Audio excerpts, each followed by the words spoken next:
I love hearing about that book I wrote. I actually haven't had a chance to read it yet, so if any of you do read it, please tell me if I live or die in the end. Julie asked, how do you get Trey Gowdy and Tim Scott in one night? And we both whispered to each other, bad luck is how you do that. Tim Scott is a newlywed. You know, I had two bachelor senators. Both of my senators were bachelors. Tim got married 2 months ago. And so the natural question then becomes, I don't know, Senator, whether you get asked or not, is Lindsey Graham ever going to get married? And my answer is always the same. He might, if he can find someone who loves him as much as he loves himself, then there's a chance he will get married. I feel a little bit tonight like John the Baptist, and that nobody is here to see me. They're here to see the guy that comes after me. And I will be briefer than normal. I was with you recently, some of you recently. The locale has changed, the calendar's changed, but the challenges have not. So I want to talk a little bit tonight about the challenges. When I got to Congress and I came in with Senator Scott and a historically large freshman class, we took the House, but we didn't have the Senate and we didn't have the White House. And so what we told you is that we needed the Senate. I remember distinctly, Senator, you may remember this as well. You and I were summoned to Western North Carolina, which, by the way, is devastated right now in the aftermath of Hurricane Helene, and we covet your help. But Tim and I went to campaign on behalf of a guy named Tom Tillis. And we implored the people in Western North Carolina to turn out and give us the Senate, with the thought being that we would pass things in the House and then we would pass them in the Senate with a Republican majority and send them to then President Obama, and he would veto them, but we would have contrast. And that's what we need in politics, the contrast of these are our ideas, but they're being vetoed. What we never told you is that we actually need 60 U.S.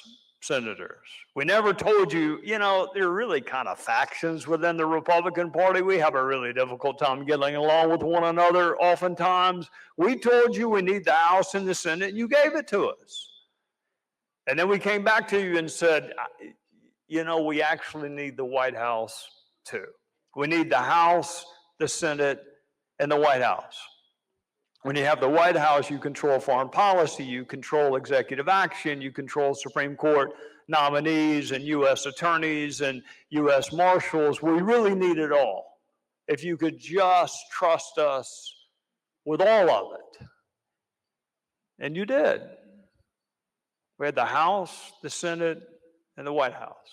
Everything you need to effectively govern, except an agenda. Except a set of deeply held convictions that you can actually govern based on. And so after 2 years, we began to lose things. We lost the House. And we lost the Senate. And we lost the Senate because we lost 2 incumbent Republican seats in the state of Georgia. Not Oregon. Not California, Georgia. And then we lost the White House. So we had it all, and we lost it all. And then we won back the House, although you would be forgiven for not knowing that.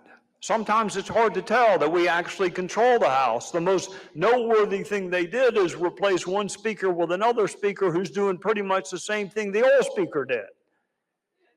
What we don't have, and what I implore you to help me communicate, because you do have it, is a set of deeply held convictions that you believe in enough that you're willing to run on it, even if it means losing. And what I mean by that is this. Conservatism is not always a great electoral strategy. Populism is.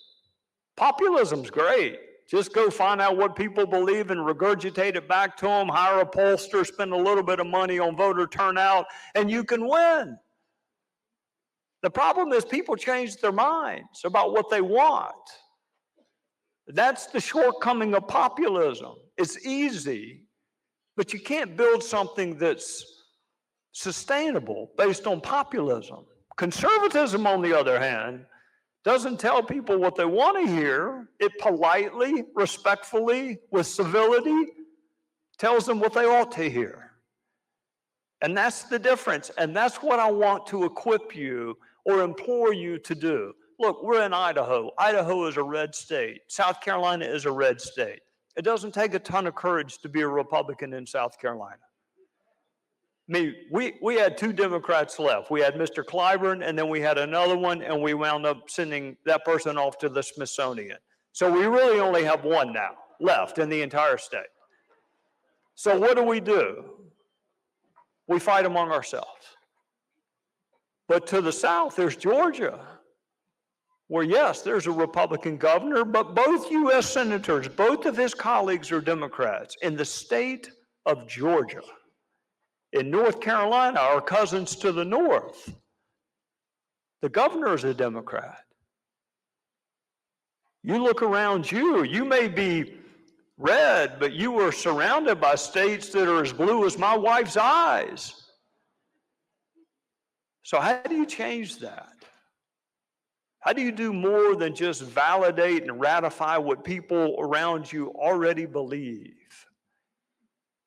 There are three things I would tell you that I would implore you to at least consider. Number one, you have to know what you believe, and more importantly, why you believe it. Free markets, I have heard that phrase several times tonight. You know what else I've heard a lot lately? A word that starts with T, as in tariffs.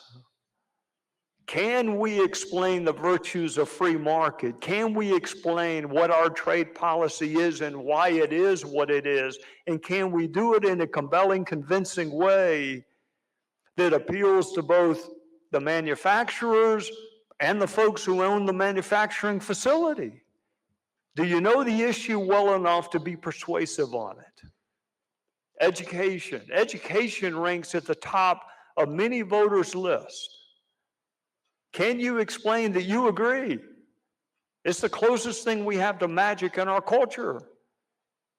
It is what enabled Tim Scott's family to go from picking cotton to picking out a seat in the United States House of Representatives and then the Senate and then run for the White House.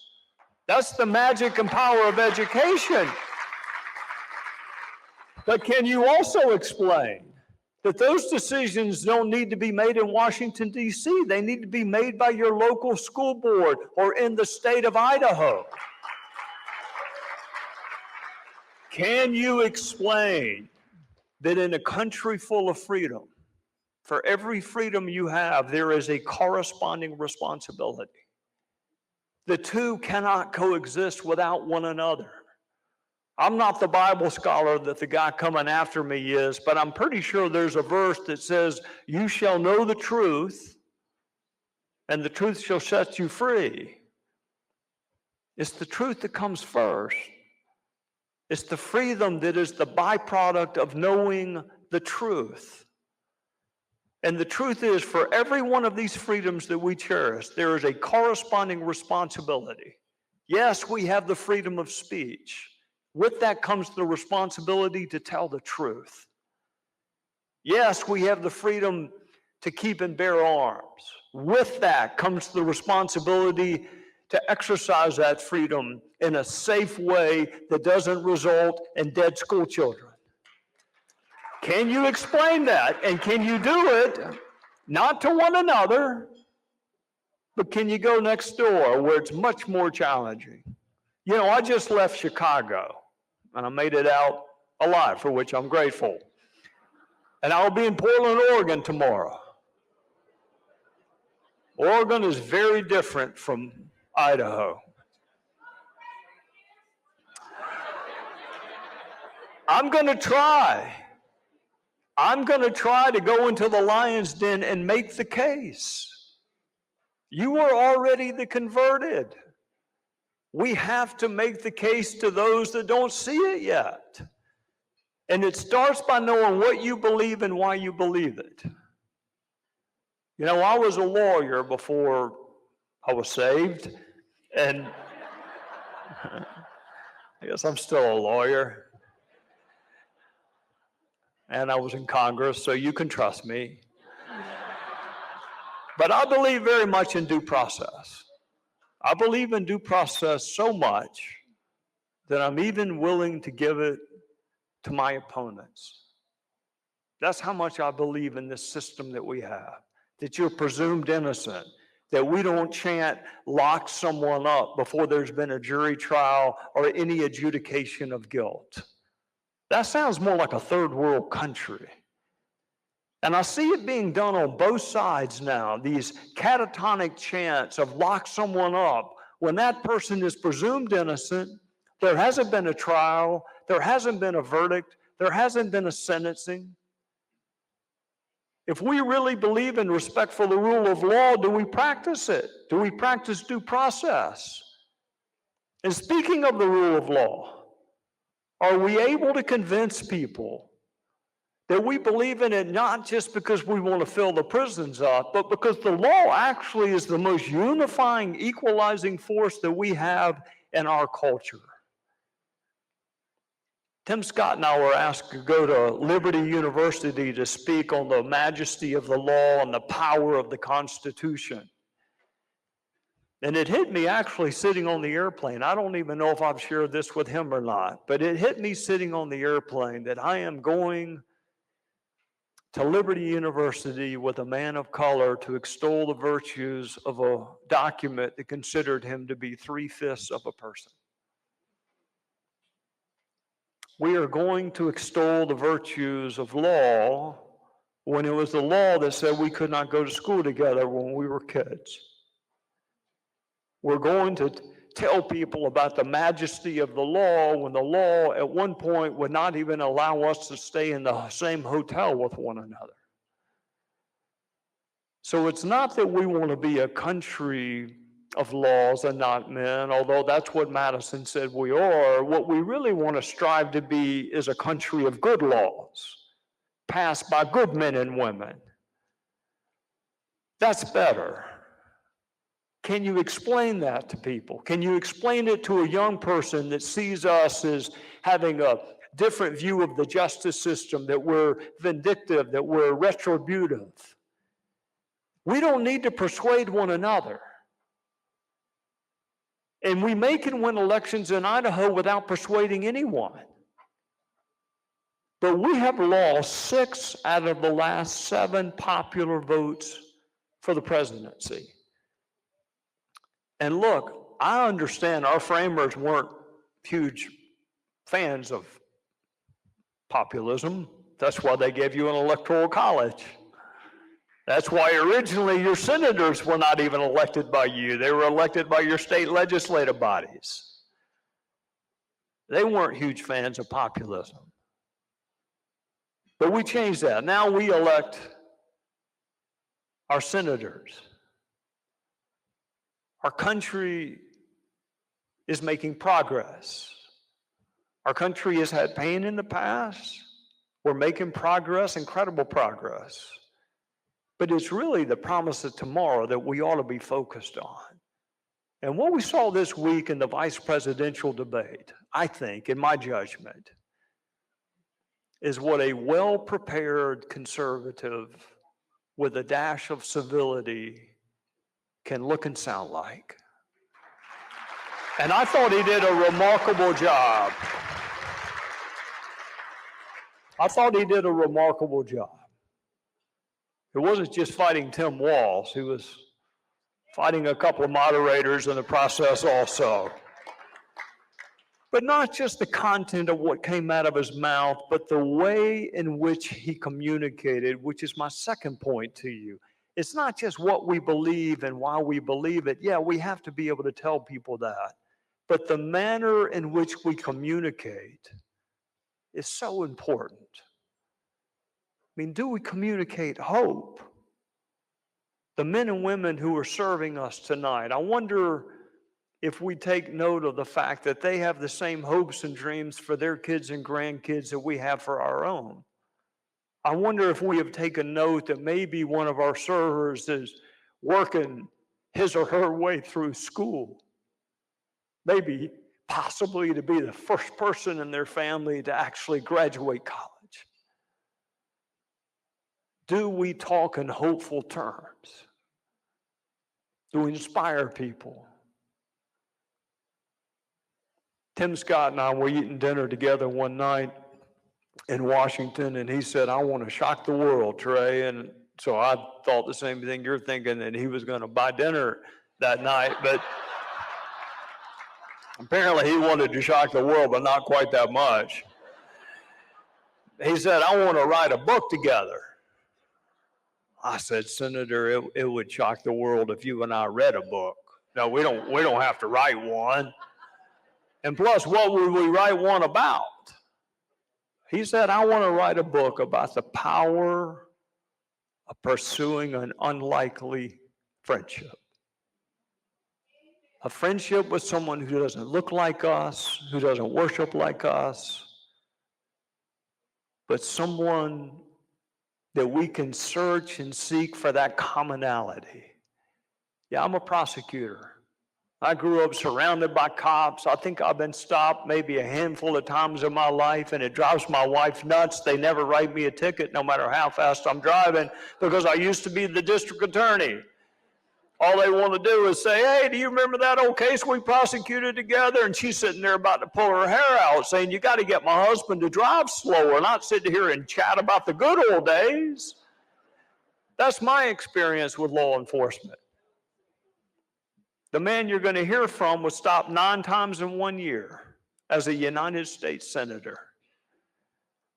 I didn't wear a pin when I was in Congress. I was supposed to, but I'm a rebel.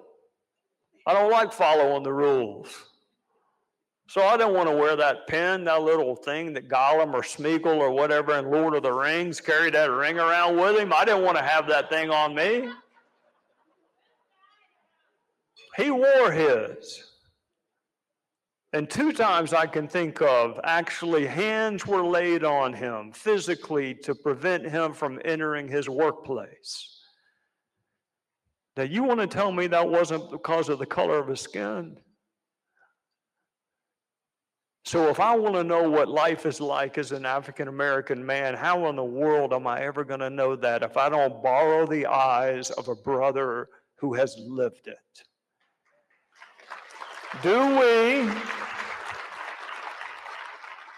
Do we pursue relationships with people that aren't exactly like us? Because if they're exactly like us, they don't need to be converted. They don't need to be persuaded. They don't need to be moved. So do we know what we believe? Do we know why we believe it? Do we communicate in hopeful, optimistic, persuasive terms? And the last thing I'll say, and I'll leave you with this, is there is this temptation to wait on other people to be whatever change you think ought to be happening. If only the mayor did this, if only my attorney general did that, if only the governor, if only the Speaker of the House, if only the Supreme Court, if only somebody else did something else, the world would be a better place. And I get it. I'm out of politics. Most of you are out of politics. I get it. I mean, let the people who ran for office do it. I get it. Y'all signed up. Y'all ran. Y'all volunteered. Y'all go do it. I mean, who are we? We don't have the platform. We don't have the name. We don't have the title. We don't have the fame. You know, fame is a fascinating word. It's overwhelming sometimes.